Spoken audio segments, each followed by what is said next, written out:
തിരുവനന്തപുരം കിളിമാനൂരിൽ വ്യാജരേഖ ചമച്ച് മണ്ണ് കടത്തിയെന്ന പരാതിയിൽ കേസെടുത്ത പോലീസ്. ഭൂവുടമ നൽകിയ പരാതിയിലാണ് കേസെടുത്തത്.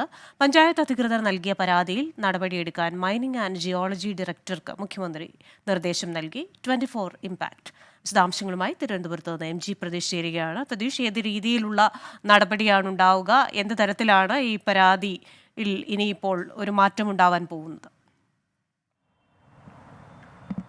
ക്രിസ്റ്റീന, തിരുവനന്തപുരം പഴയകുന്നുമ്മേൽ വില്ലേജിൽപ്പെട്ട സ്വകാര്യ വ്യക്തിയുടെ ഭൂമിയിൽ നിന്നാണ് ഇവരറിയാതെ മണ്ണ് കടത്തിയത്. ഇതുമായി ബന്ധപ്പെട്ട ആദ്യം സ്വകാര്യ വ്യക്തി കിളിമാനൂർ പോലീസിൽ പരാതി നൽകിയെങ്കിലും കേസെടുത്തിരുന്നില്ല. ഇത് വാർത്തയായതിനു പിന്നാലെ കഴിഞ്ഞ ദിവസമാണ് കിളിമാനൂർ പോലീസ് ഈ മണ്ണ് കടത്തലിൽ കേസെടുത്തിട്ടുള്ളത്. ഗുരുതരമായ കുറ്റകൃത്യങ്ങളും ചട്ടലംഘനവുമാണ് ഇതുമായി ബന്ധപ്പെട്ട് നടന്നിരിക്കുന്നത്. കാരണം ഭൂവുടമ അറിയാതെ ഭൂവുടമയുടെ സമ്മതപത്രം വ്യാജമായി നിർമ്മിച്ചാണ് മണ്ണ് കടത്തൽ നടന്നിരിക്കുന്നത്. ഭൂവുടമ സ്ഥലം സന്ദർശിക്കാൻ എത്തിയപ്പോഴാണ് ഈ മണ്ണ് കടത്തൽ ബോധ്യപ്പെടുന്നത്. പിന്നീട് നടത്തിയ പരിശോധനയിലാണ് ഈ സമ്മതപത്രം, മണ്ണ് എടുക്കാൻ അനുമതി നൽകിക്കൊണ്ടുള്ള സമ്മതപത്രം വ്യാജമാണെന്ന് മനസ്സിലാവുകയും ഇതിനെതിരെ പോലീസിൽ പരാതി നൽകുകയും ചെയ്തിരിക്കുന്നത്. ഈ പരാതിയിലാണ് ഇപ്പോൾ കിളിമാനൂർ പോലീസ് വൈകിയാണെങ്കിലും നടപടി സ്വീകരിച്ചിരിക്കുന്നത്. പഞ്ചായത്തും ഈ മണ്ണ് കടത്തലിനെ വളരെ ഗൗരവത്തോടു കൂടിയാണ് കാണുന്നത്. മുഖ്യമന്ത്രിക്ക് ഈ സംഭവം നടന്ന് പിറ്റേ ദിവസം തന്നെ പഞ്ചായത്ത് പരാതി നൽകിയിരുന്നു. ഈ പരാതിയുടെ അടിസ്ഥാനത്തിൽ മൈനിംഗ് ആൻഡ് ജിയോളജി വകുപ്പ് ഡയറക്ടറോട് അടിയന്തര നടപടി സ്വീകരിക്കാൻ മുഖ്യമന്ത്രിയും നിർദ്ദേശം നൽകിയിട്ടുണ്ട്. സംസ്ഥാന പോലീസ് മേധാവിക്കും